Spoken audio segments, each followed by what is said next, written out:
વર્ષો પહેલાની વાત છે. એક ચંદનપુર નામનું એક ગામ હતું.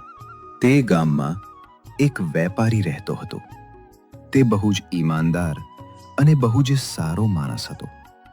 તે હંમેશા ગરીબોની મદદ કરતો અને લોકો ઉધાર પર પણ અનાજ આપતો. મારા ઉપર તારા આશીર્વાદ હંમેશા રાખજે. હું ભોલેનાથ તમારી ભક્તિ કરું છું અને તારી દયાથી આજે મારી પાસે બધું જ છે અને મારે દુકાન પણ સારી ચાલે છે અને મારાથી જેટલા લોકોની મદદ થાય છે એટલી મદદ કરું છું. હે ભોલેનાથ, આવીને આવી કૃપા બનાયેલી રાખજે. એ ગામમાં એક ગરીબ હરિયો તેની પત્ની સાથે રહેતો હતો. પણ દશામાં વર્તાવતા હતા, પણ તેની પાસે પૈસા ન હતા. કોમલ દશામાં ના વર્તાવે છે, પણ આપણી પાસે દશામાની મૂર્તિ લાવવા પૈસા નથી. જ્યારે પણ દશામાં ના વર્તાવે છે ત્યારે આપણી દશામાં પરીક્ષા લે છે. હા, તમારી કેવી સાચી વાત. સે દશામાં આપણી પરીક્ષા દર વર્ષે લે છે. પણ તમે ચિંતા ના કરશો, દશામાં આપણને જરૂર કંઈક ને કંઈક રસ્તો બતાવશે અને આપણે આ વર્ષે દશા મામાની મોટી મૂર્તિ લાવીશું. તમને ખબર છે, પેલા આપણાના દુકાનવાળા સારા છે, તે ગરીબોની મદદ કરે. તમે પણ તેમની પાસે થોડા પૈસાની મદદ માંગજો, તે ના નહીં પાડે. હા, તારી કેવી સાચી વાત છે. હું કાલ તેમની પાસે જઈશ અને તેમને કહીશ કે અમારે દશામાં ના વર્તાવે છે અને અમારી પાસે પૈસા નથી, એટલે દશામાની મૂર્તિ લાવવા માટે થોડા પૈસાની મદદ કરશો. દિવસે હરિયો રામલાલની દુકાને જાય છે અને રામલાલને જઈને કહે છે, અરે રામલાલ, મેં સાંભળ્યું છે કે તમે ગરીબોની મદદ કરો છો અને ગરીબોને અનાજ પણ ઉધાર આપો છો. મારે પણ એક મદદ જોતી હતી. શું તમે મને એક મદદ કરશો? હું તમારો ઉપકાર જિંદગીભર નહીં ભૂલું. પણ હરિયા, તારે શેની મદદ જોવે છે? એવું તે શું કામ છે?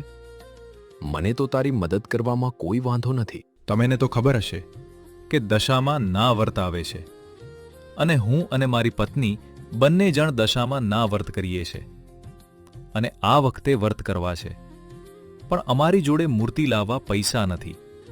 જો તમે મને મૂર્તિ લાવવા માટે થોડા પૈસા આપી દો તો સારું. હા, કાંઈ વાંધો તારે. જેટલા પૈસા જોવે એટલા લઈ જા.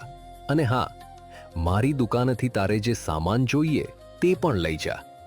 જ્યારે પણ તારી જોડે સગવડ થાય ત્યારે મને પાસા આપી દેજે. રામભાઈ, તમારો જેટલો આભાર કહું એટલો ઓછો છે. સારું તો આવે, હું નીકળું છું. અમારે હજુ બજારમાં પણ જવું છે. દશામાની મૂર્તિ લેવા માટે હવે હું મારી પત્નીને પૂછી હટાણું પણ લઈ જઈશ અને જ્યારે પણ મારી જોડે સગવડ થશે ત્યારે હું તમને પૈસા પાસા આપી દઈશ. હરિયો રામલાલ પાસેથી પૈસા લઈને નીકળી જાય છે. હરિયો અને કોમલ બંને જણ બજારમાં મૂર્તિ લેવા માટે જાય છે અને એક દુકાને સારી મૂર્તિઓ જોઈને હરિયો સીધો તે દુકાને જઈ ઊભો રહેશે. અરે ભાઈ, મૂર્તિઓનો શું ભાવ છે? અમને પણ એક મૂર્તિ જોઈએ છે. થોડો વ્યાજબી ભાવે આપજો અને અમારે પૂજાનો બધો સામાન લેવાનો છે, તો તમે જલ્દીથી મૂર્તિ આપો. અરે બેન, હું સસ્તા ભાવે મૂર્તિઓ વેચું છું અને હું કોઈના વાધના પૈસા નથી લેતો. અને હા, તમને કોઈ પણ દુકાનેથી મારા જેટલી સસ્તી મૂર્તિ નહીં મળે. હવે મારે માત્ર 3 મૂર્તિઓ વધી છે અને જો તમારે લેવી હોય તો 200 આપી દો. સારું ભાઈ, તમે મને આ વચ્ચે વાળી મૂર્તિ આપી દો અને પૈસા થોડા વ્યાજબી લઈ લેજો અને આ વચ્ચે વાળી મૂર્તિ આપી દો. પછી હરિયો અને તેની પત્ની બંને જણ દશામાની મૂર્તિ લઈ ને ઘરે જાય છે. પછી હરિયો અને તેની પત્ની તેમના ઘેર દશામાની મૂર્તિ લાવી ને સ્થાપના કરે છે અને દશામાના 10 દિવસ નકોરડા ઉપવાસ કરે છે. તમને મારે એક વાત કહેવી છે. આપણે દશામાની સ્થાપના તો કરી દીધી, પણ આપણા ઘરમાં કશું નથી. આપણે દુકાનેથી બધું લાવવું પડશે અને પછી આપણે રામલાલને પૈસા આપી દઈશું. મને તો ચિંતા છે કે તે આપણને ઉધાર આપશે તો ખરા ને? આપણે પૈસા પણ એમની પાસેથી લીધા છે એટલે. તારી કેવી સાચી વાત છે.